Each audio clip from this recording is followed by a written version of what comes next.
Hello student.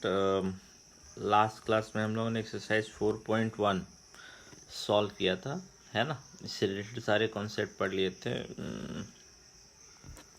Okay, सो इसमें कुछ मैंने सॉल्यूशन देखे तो एक जगह मुझे नोटेशनल प्रॉब्लम की दिक्कत देखने को मिली, तो मैं एक बार वो प्रॉब्लम डिस्कस कर दे रहा हूँ। जैसे ये क्वेश्चन नंबर 3 है ना, क्वेश्चन नंबर 3 ए है 1 4 2 2, है ना। So that 2a is equal to 4 determinant of A. So A is given to you 1 4 2 2, और आपको शो क्या करना है, शो करना है 2a का डिटर्मिनेंट जो है 4 टाइम्स डिटर्मिनेंट ऑफ ए के बराबर होगा। तो LHS लेकर चलते हैं पहले। तो 2a, पहले आप इसको पता कीजिएगा ना। सो 2a मैट्रिक्स है, तो आप मैट्रिक्स का सिंबल देखिए। मैट्रिक्स और डिटरमिनेंट के सिंबल में बहुत अंतर है। आप मैट्रिक्स के जगह पे डिटरमिनेंट पुट कर देंगे तो पूरा मीनिंग चेंज कर जाएगा, है ना। तो यहाँ पे a डिटर्मिनेंट मैट्रिक्स है ना, तो a मैट्रिक्स का ही सिंबल रहेगा। अब ये मैट्रिक्स के हिसाब से पहले 2 इसमें मल्टीप्लाई होगा, 2 4 8 4। अब इसका डिटर्मिनेंट हम निकाल रहे हैं 2a, इसका डिटर्मिनेंट। तो अब यहाँ पे जैसे 2a दिया ना, तो ये मैट्रिक्स का जो सिंबल है ये किससे रिप्लेस हो जाएगा, डिटर्मिनेंट के सिंबल से। सो 2 4 8 4 इसका डिटर्मिनेंट। तो इसका डिटर्मिनेंट कितना आएगा, 8 माइनस 32 माइनस 24, है ना। अब RHS सॉल्व कीजिए। 4 टाइम्स डिटर्मिनेंट ऑफ ए है ना। So 4 times determinant of a, 4 times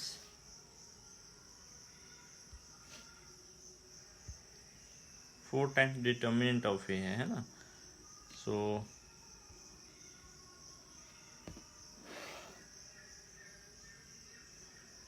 RHS 4 times determinant of a. तो पहले तो आप डिटर्मिनेंट ऑफ ए निकालिएगा। सो डिटर्मिनेंट ऑफ ए हम यहाँ दे रहे हैं, तो जो मैट्रिक्स का सिंबल है वो डिटर्मिनेंट के सिंबल से रिप्लेस कर जाएगा, 1 4 2 2। इसको आप पहले सॉल्व कीजिए, 2 माइनस 8, सो माइनस 6। अब इसका 4 टाइम्स, सो ये माइनस 24। तो इससे हम पता चल रहा है LHS टू RHS। यहाँ पे कुछ बच्चे क्या कर रहे हैं ना, देखिए गलती क्या हो रही है, वो गलती कर रहे हैं ना 2a। तो 2a में मैट्रिक्स का सिम पहले तो इसको सॉल्व नहीं कर रहे हैं, है ना। एक बच्चे का मैंने देखा, पहले तो ये इसको सॉल्व नहीं कर रहे हैं, वो डायरेक्टली यहाँ पे दे रहे हैं, डिटर्मिनेंट लिख दे रहे हैं। ए का डिटर्मिनेंट 1 2 4 2, और इसमें 2 मल्टीप्लाई कर रहे हैं, और ये 2 इसमें ऐसे मल्टीप्लाई कर दे रहे हैं, है ना। तो ये गलत हो जाएगा, है ना। तो ये ध्यान रखिएगा। पहले आप 2a है, तो 2a इज अ मैट्रिक्स, तो पहले आप इस मैट्रिक्स को पता कीजिए, फिर इसका डिटर्मिनेंट निकाल रहे हैं, है ना। तो ये ध्यान रखिएगा, ठीक है। Okay, next. नेक्स्ट हमारा जो NCERT बुक में है वो है प्रॉपर्टीज ऑफ डिटर्मिनेंट, और इस सेशन में 2021 में CBSE ने प्रॉपर्टीज ऑफ डिटर्मिनेंट को डिलीट कर दिया है अपने सिलेबस से। तो नहीं है, ठीक है, सिलेबस से डिलीट कर दिया है इसको। देखिए यहाँ पे 12th का जो सिलेबस है, 12th का सिलेबस है, इसमें डिटर्मिनेंट चैप्टर है ना। डिटर्मिनेंट चैप्टर में syllabus reduced, properties of determinant, ये टॉपिक जो है वो हट गया है ना। सो इसको हम लोग फॉर द टाइम बिंग अभी नहीं पढ़ेंगे, ठीक है। फिर अगर समय मिलेगा तो इसको हम लोग देखेंगे, क्योंकि ये एक इम्पॉर्टेंट पार्ट भी है, बट अभी ये हमारे सिलेबस में नहीं है ना।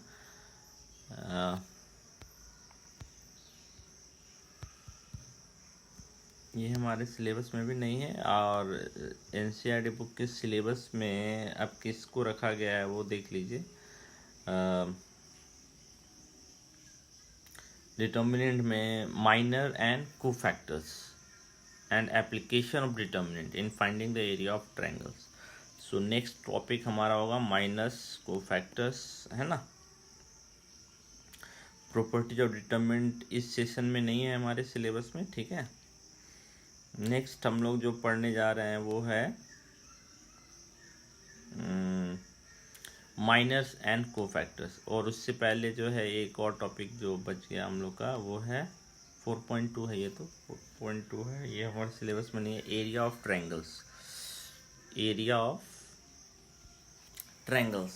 Okay, so area of triangle जो है ये भी इजी टॉपिक है, आप इजीली बना सकते हैं एरिया ऑफ ट्रायंगल। ठीक है, कैसे? क्लास 10th कोऑर्डिनेट ज्योमेट्री अगर रिकॉल करेंगे, है ना, ये हो गया application of determinant, application of determinant in finding the area of triangle, in finding the area of triangle, है ना। सो अब यहाँ पे हमारे पास क्लास 10th में एक फॉर्मूला था, ट्रायंगल है और इसके तीनों वर्टिसेस का कोऑर्डिनेट दे रखा है, ax1 y1 bx2 y2 and cx3 y3। तो if you remember what was the formula, half, है ना, half x1 y2 minus y3 plus x2 y3 minus y1 plus x3, है ना, y1 माइनस y2। और इसका determinant था because area is always positive, है ना। So now if you look at this formula, actually this is a determinant. अगर इस फॉर्मूले को आप देखें तो ये डिटर्मिनेंट है ना, डिटर्मिनेंट है। कैसे आप देख रहे हैं, आप देखिए, थोड़ा सा रिकॉल कीजिए, यहाँ पे पहले जिस रो के लॉन्ग एक्सपेंड कर रहे थे उस रो के एलिमेंट से मल्टीप्लाई होता है ना। तो आप देखिए यहाँ पे x1 x2 x3 यानी कि या तो किसी रो या किसी कॉलम का एलिमेंट होगा, तो हम इसको लिख सकते हैं ना, हाफ, मान लीजिए हम r1 के लॉन्ग एक्सपेंड करेंगे तो x1 x2 और x3 को R1 के एलोंग रख देंगे। अगर हम इसको R1 के एलोंग एक्सपेंड करेंगे तो, है ना। अब लेकिन यहाँ पे एक प्रॉब्लम है, यहाँ अगर R1 के एलोंग एक्सपेंड कर रहे हैं तो इसका जो साइन होगा वो होगा प्लस माइनस प्लस, तो यानी कि यहाँ पे माइनस साइन होना चाहिए।